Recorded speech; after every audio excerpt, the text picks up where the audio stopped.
थे जिनमें 2 बैल, बकरी, गधा और एक गाय का बच्चा भी था। उसे एक भयंकर बीमारी लग जाती है जिससे ना वो कुछ खा पाता और न ही उठ पाता था। व्यापारी कौवा ने उसका बहुत इलाज कराया लेकिन उस पर किसी भी दवाइयों का असर नहीं हो रहा था। यह जानकर व्यापारी बहुत उदास होता है। वो सोचता है, इसको भी वही बीमारी है जो उसकी माँ को थी। बहुत ही इलाज करने के बावजूद भी उसकी माँ ठीक नहीं हो पाई थी, तो ये कैसे ठीक हो पाएगा। ये बछड़ा बस कुछ दिनों का ही मेहमान है, ये ज्यादा समय तक जीवित नहीं रह पाएगा। और वैसे भी अगर ये यहाँ रहा तो हमारे बैल भी उस बीमारी की चपेट में आ जाएंगे। मुझे उसे कहीं दूर जंगल में छोड़ने जाना पड़ेगा। और वैसे भी ये आज नहीं तो कल जरूर मर जाएगा।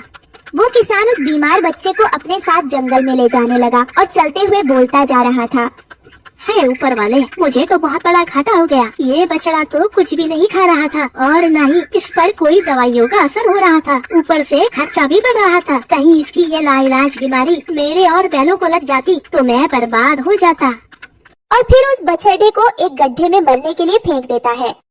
बछड़ा बेचारा खून से लूहान होकर वहीं पड़ा रहता है। कुछ देर बाद वहाँ एक रानो नाम की चिड़िया अपनी एक गाय के साथ वहाँ आती है। उसकी नजर जब गड्ढे में पड़ती है तो उसमें उसे एक अधमरा बछड़ा दिखाई देता है। वो उसे तुरंत निकालती है और अपने घर ले जाती है।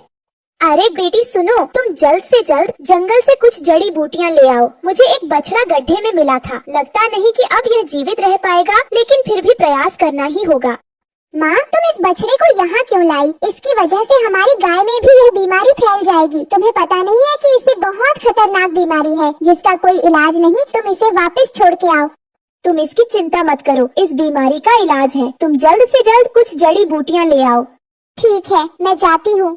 रानो चिड़िया जब बाहर आती है तो वो देखती है कि उसकी गाय उस बीमार बछड़े के पास बैठी थी। वो खुश होती है। फिर रानो चिड़िया जड़ी बूटियों का उपयोग करके उनकी दवाई बनाती है और बछड़े को खिला देती है। कुछ दिनों तक दवाई खिलाने के बाद वो बछड़ा बिल्कुल ठीक हो जाता है। सभी बहुत खुश होते हैं। रानो चिड़िया उसका नाम सोना रखती है। सोना को नया और अच्छा मालिक मिल गया था और एक माँ भी। कई महीने बीत जाते हैं। अब वो मरियल और कमजोर बछड़ा एक हट्टा कट्टा बैल बन गया था। एक दिन एक जमींदार चील रानो के घर आता है।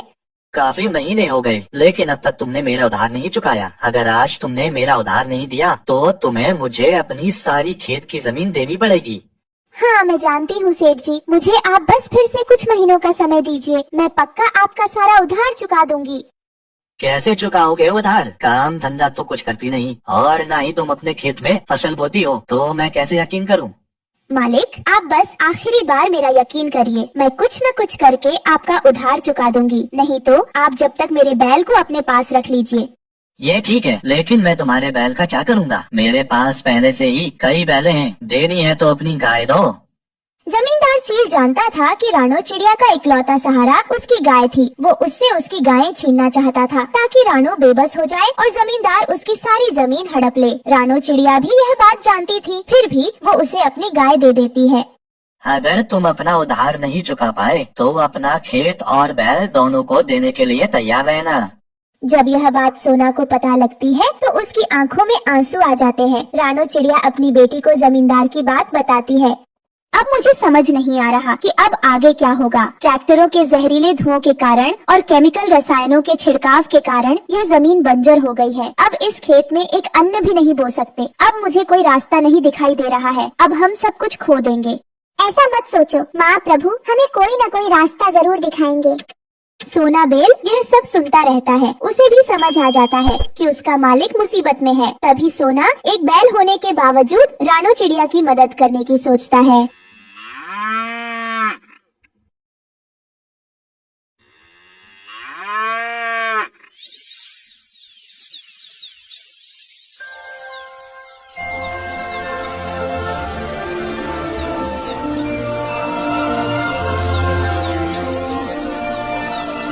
सुबह सुबह रानो अपने खेतों में जाती है तो वो देखती है कि अचानक से उसके खेतों में फसलें उग गई हैं। रानो चिड़िया यह सब देख के चौंक जाती है।